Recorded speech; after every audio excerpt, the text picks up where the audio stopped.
Assalamualaikum warahmatullahi wabarakatuh. Selamat pagi, siang, sore, dan malam.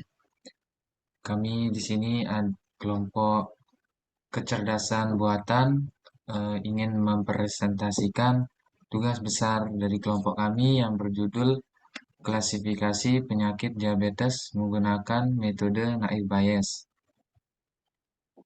Kemudian slide selanjutnya.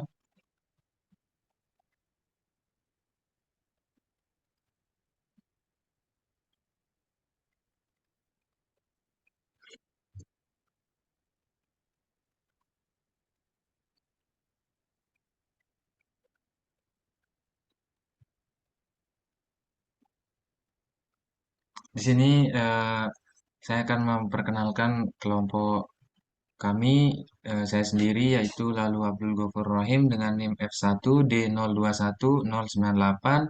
Kemudian ada Farah Sayu Andira dengan NIM F1 D021088. Kemudian ada Niwayan Suci Anjani Putri dengan NIM F1 D021063. Kemudian ada Imade Dwi Janaka Aryana dengan NIM F1 D021046. Dan yang terakhir ada Ahmad Ridho Fahrezi dengan NIM F1 D021025. Kemudian kita beralih ke slide selanjutnya. Baik, latar belakang dari penelitian ini adalah diabetes adalah salah satu penyakit kronis paling mematikan yang menyebabkan peningkatan kadar gula atau glukosa darah. Glukosa merupakan sumber energi utama bagi sel dalam tubuh manusia. Glukosa yang tidak terserap dengan baik oleh sel-sel tubuh dan menumpuk di dalam darah dapat menyebabkan berbagai gangguan pada organ tubuh.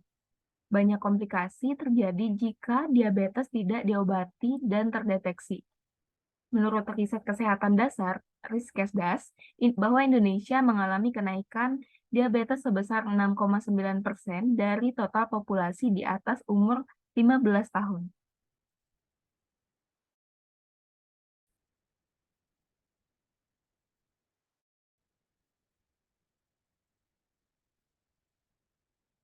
Baik, selanjutnya yaitu tujuan dari penelitian ini yaitu merancang model klasifikasi guna mengetahui apakah metode Naïve Bayes dapat memprediksi diabetes.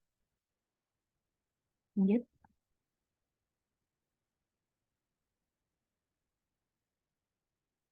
Baik, kemudian untuk bagian hipotesis, di mana hipotesis ini umumnya diartikan sebagai jawaban atau dugaan sementara dari masalah atau suatu penelitian. Di sini pada poin pertama yaitu hipotesis 0, di mana diabetes partisipan tidak dapat diprediksi menggunakan algoritma Naïve Bayes. Kemudian untuk hipotesis yang kedua yaitu hipotesis alternatif, di mana diabetes partisipan dapat diprediksi menggunakan algoritma Naïve Bayes. Kemudian untuk dasar teori metode Naïve Bayes, algoritma Naïve Bayes adalah pengklasifikasian probabilitas sederhana yang menghitung sekumpulan probabilitas dengan menghitung frekuensi dan kombinasi nilai dalam kumpulan data yang diberikan.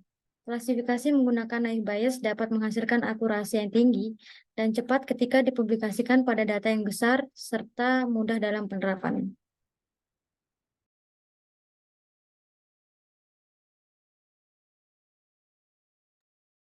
Baiklah, yang selanjutnya yaitu kode program.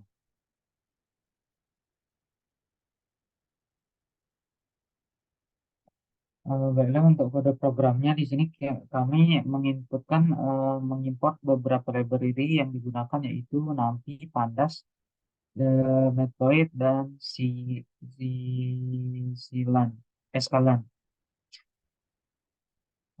Yang pertama kita melakukan import terhadap database-nya. Maksudnya dataset yang akan digunakan di sini kami menggunakan diabetes dengan format CSV.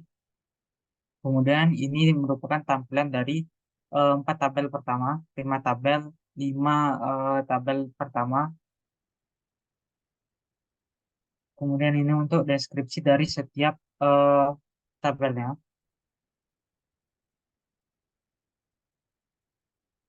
Kemudian di sini terdapat beberapa visualisasi data. sebelum data yang diolah, kami melakukan proses pre-processing data, di mana kami melakukan dua tahapan. Yang pertama yaitu cek data, di mana dalam cek data ini kami mengecek data apakah datanya ini terdapat data yang kosong, kemudian terdapat apakah data di dalam dataset ini memiliki data yang memiliki duplikat. Jika terdapat iya, maka data tersebut akan dihapus. Tahap berikutnya yaitu splitting data, di mana data ini kita akan bagi dua menjadi data test dan data training. Di mana dalam proses ini kami membagi data menjadi eh, dengan komposisi 70% untuk data trainingnya dan 30% untuk data testingnya.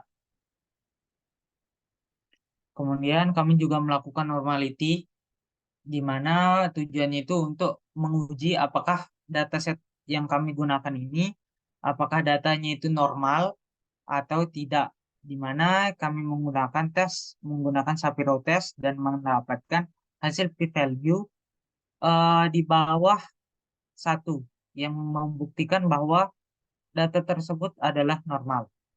Kemudian lanjut ke metode NFDS-nya sendiri. Di sini kami menggunakan library Gaussian ND. Di sini kami menginputkan atau mendeklarasikan metodenya. Kemudian proses berikutnya itu menghitung prediksi. Di sini kami menghitung prediksi menggunakan data testing dan data training yang sudah dilakukan splitting sebelumnya. Berdasarkan hasil yang sudah kami lakukan, hasil uji coba yang telah kami lakukan, di mana mendapatkan akurasi sebesar 0,76 atau sekitar 0,77, dalam persentase itu sekitar 70%. Dan untuk hasil detailnya seperti ini. Untuk penjelasan lebih lengkapnya akan dijelaskan oleh rekan saya.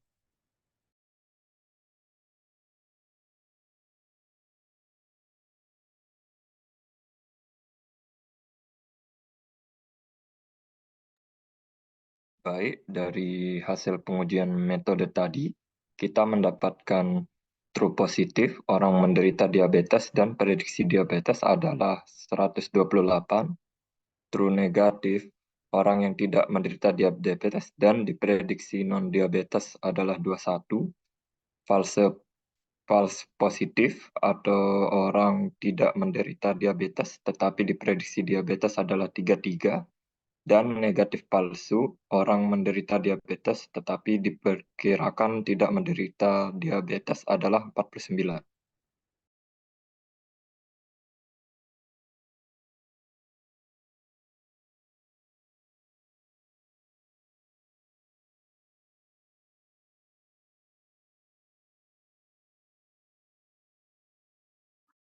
Baik, kemudian di sini adalah bagian kesimpulan dari penelitian yang sudah kami teliti, di mana hasil penelitian menunjukkan bahwa algoritma naive Bayes dapat memberikan prediksi yang cukup akurat terkait kasus diabetes tersebut.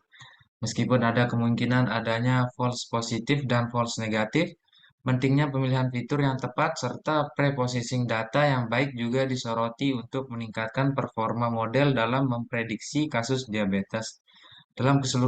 Dalam keseluruhan ini, penelitian ini menegaskan potensi algoritma naive Bayes dalam prediksi diabetes. Namun, untuk meningkatkan keakuratan dan efektivitasnya, diperlukan penelitian lebih lanjut serta pemrosesan data yang lebih cermat untuk menangani kasus spesifik terkait diabetes. Mungkin sekian dari kelompok kami. Apabila ada kesalahan kata atau kesalahan yang terdapat pada presentasi kali ini, mohon dimaafkan. Wabillahi taufik wal hidayah. Wassalamualaikum warahmatullahi wabarakatuh. Selamat pagi, siang, sore, dan malam.